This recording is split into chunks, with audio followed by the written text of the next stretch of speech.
Hi everyone, I'm Desiree and my project is on the Living Well by Faith Health and Wellness Program for African Americans.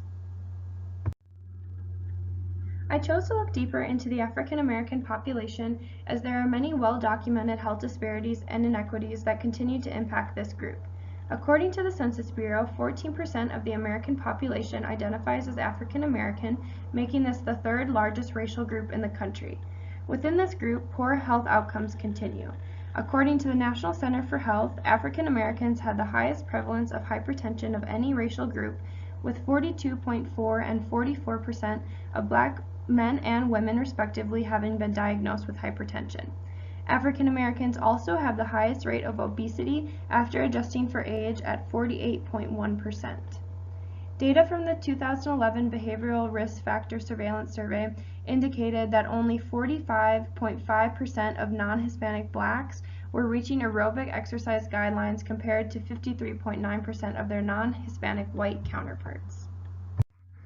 The African American Collaborative Obesity Research Network has done a lot of work to identify strategies to work on issues of nutrition and physical activity within this community that are broad and incorporate social determinants of health.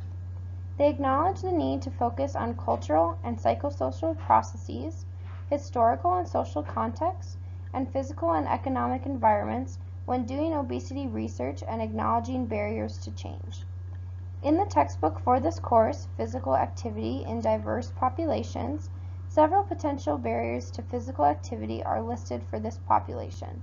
These include attitudes towards sports participation, hair maintenance, body size, caregiving duties, and poor built environment that is not suitable for exercise.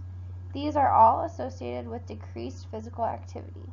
Though there are many other barriers that are unique for each person, these few examples have been supported by physical activity behavior change research. Just to remind everyone of the physical activity recommendations for adults put forth by the Physical Activity Guidelines for Americans, adults should be getting at least 150 to 300 minutes or 2 to 5 hours of moderate intensity exercise per week. Examples of moderate intensity activities include walking, swimming, yoga, and yard work. This physical activity recommendation can also be reached by doing 75 to 150 minutes or up to 2.5 hours of vigorous physical activity each week. Vigorous activities include heavy yard work, hiking, and exercise classes. The guidelines also state that adults should do muscle strengthening activities of moderate or greater intensity and that they should involve all major muscle groups for 2 or more days a week. Muscle strengthening activities include lifting weights, working with resistance bands, carrying heavy loads, and heavy gardening.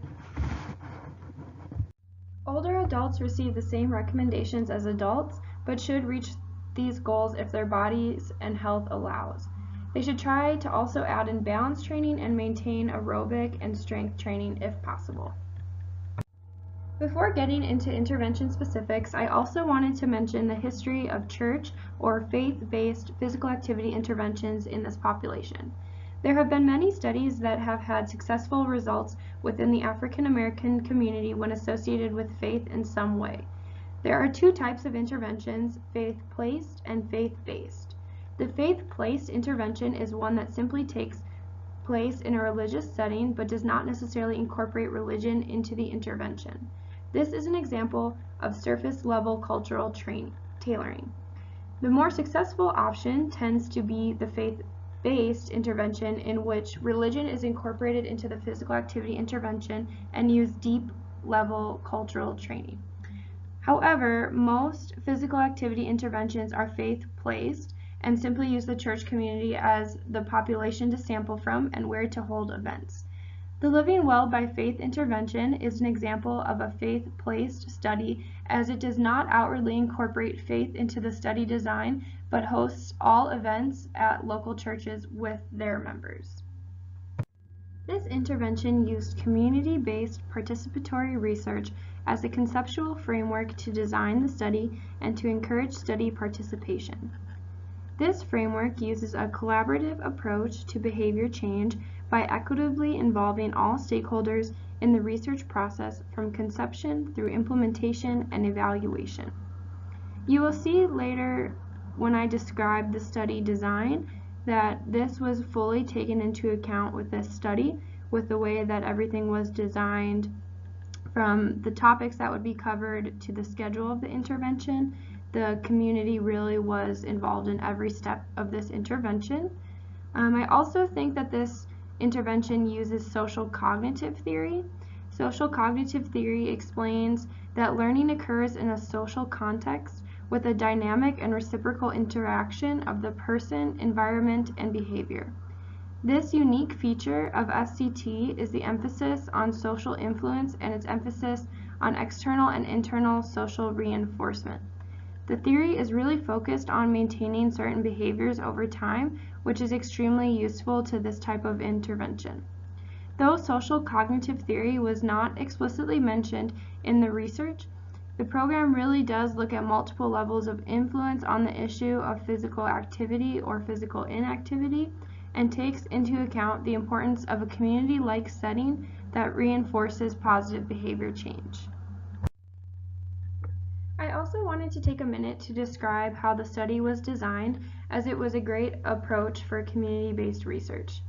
The study was designed with the Center for African American Health, which is a community-based organization in Denver that provides disease prevention and management programs. Within the Center for African American Health is the Faith and Health Ministries Department, which includes over 60 African American churches. Through FHM, the Center for African American Health provides numerous chronic disease programs. All churches within FHM were invited to participate in 4 meetings to plan the Living Well intervention. These meetings were called summits. The first summit introduced the attendees to community-based participatory research. Summit 2 identified the areas of focus for the potential intervention, including the diet, nutrition, and physical activity. The presenters also showed data from the Colorado Behavioral Risk Factor Surveillance System to show statewide health disparities. After the second summit, a working group, 10 from the community and 5 from the university research team, met to draft intervention concepts to be presented at Summit 3. During Summit 3, the attendees were asked questions to determine intervention specifics. The attendees decided it was important and best for them to meet 2 to 3 times a week, that they wanted to meet at the Center for African American Health locations and at local churches, to have a buddy system, and wanted information about nutrition in the program, amongst other specifics. At Summit 4, the research team presented the proposed intervention to the summit attendees. During this meeting, a conversation about randomization of participants into study arms and research evaluation also came up. The participants were also polled if they would be willing to be in the control group, and there was an overwhelming agreement that that would be okay. I think this whole process is very unique and worthwhile, as it was one of the reasons I wanted to present on this study. The cohort of participants was truly involved in the study design and were taken seriously when they voiced their interests and concerns. Once again, the title of the intervention was the Living Well by Faith, Health, and Wellness Program for African Americans. All FHM churches were invited to participate. The randomized trial ended up having 5 different churches in Denver participate, 3 in the intervention group and 2 in the control group. Men and women over 18 were eligible. 106 total people participated, 74 in the intervention group and 26 in the control group. The control group received a minimal intervention, which included 1 initial education meeting at their church. This session included information on diet, nutrition, exercise, and cancer screening practices. They received a brief exercise demonstration and print materials, pedometer, and resistance bands like the intervention group would get. This feature of the control group getting a minimal intervention was decided on by the study participants. During the summit, they explained they would be more willing to be a part of a control group if there was a minimal intervention as opposed to nothing at all. I think this is extremely beneficial, as the researchers are still providing some sort of education and outreach to all of those willing to participate, even if they were randomly assigned to be in the control group. The intervention group was scheduled to meet 2 times a week for 8 weeks. Prior to the start of the program, each person received an individual wellness plan created for them by a nurse. Each week, homework and an educational topic was discussed, and the last 30 minutes of class were spent exercising together. Participants were taught about the basics of nutrition, serving sizes, and how to read food labels and meal planning. The workout was either an aerobic or strength training workout with provided resistance bands. The intervention group also got to take home the pedometer and resistance bands. The researchers truly were trying to influence long-term behavior change. With this program alone, the participants were not meeting the weekly physical activity recommendations, but the intervention was more focused on education and behavior change than making sure the weekly recommendations were met. I think this will set participants up for more success after the 8-week program, as they would have tools to take with them outside of their meetings. At the initial enrollment meeting, baseline measurements of blood pressure, height, weight, BMI, percent body fat, and cardiovascular fitness were collected. A questionnaire was also given that collected information on the participants' health status, current diet, medication, and motivation to make change. At the 8-week mark, there was a follow-up meeting. 97% of those from the intervention group participated, and 75% of those from the control group participated in the 2-month follow-up. The same physical measurements that were collected at the enrollment were remeasured at this meeting. Another questionnaire was also given that mirrored the first meeting. It also asked about how the research staff was interacting with the participants and how well they were liking the individual wellness plans. These were the characteristics of the 106 participants and were similar across both study arms.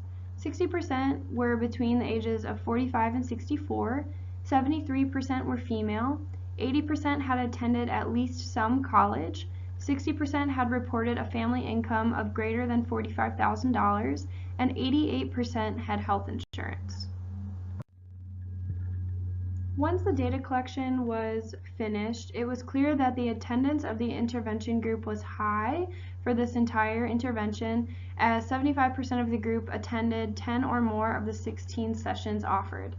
The participants reported being extremely satisfied with the research staff that led the educational coursework and exercise portions of the meetings. Within the intervention group, there was a significant reported weight loss, which averaged about 5 pounds compared to no average weight loss in the control group.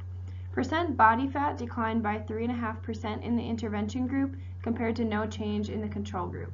Upon retesting, the intervention group also performed better on the cardiovascular step test, with no change in the control group observed. This intervention was strong as it used community-based participatory research to design the study. There was a high rate of participation and satisfaction within the study participants, which theoretically stems from the study framework. There was also a significant amount of positive results in a short 8-week term, and is a good indicator that a longer-term study would be useful to promote behavior change around physical activity and nutrition in this population. There are several limitations in the study that are mainly related to study population demographics. Due to the sample, the results from this study are not representative of the larger African American population, as this study was mostly female, well-educated, middle or higher income with health insurance. Cost would also be a factor in replicating this study. The staff was very involved in creating each person's wellness plan and teaching courses, and this in-depth programming may not be feasible in other interventions. I think the next steps to go forward with a study like this would be to try to conduct a longer study that goes for more than 8 weeks to try to really understand the long-term health impacts, and then to increase the sample size. So instead of only having 5 churches, trying to include more to see if they can get a more representative sample of the African American community. And then lastly, maybe trying to attempt this sort of study in other minority settings to see if this community-based organization research will really work outside of the African American communities as well. Okay, and that is the end of my presentation. Here are my references if you'd like to take a look over those, and let me know if you have any questions. Thanks.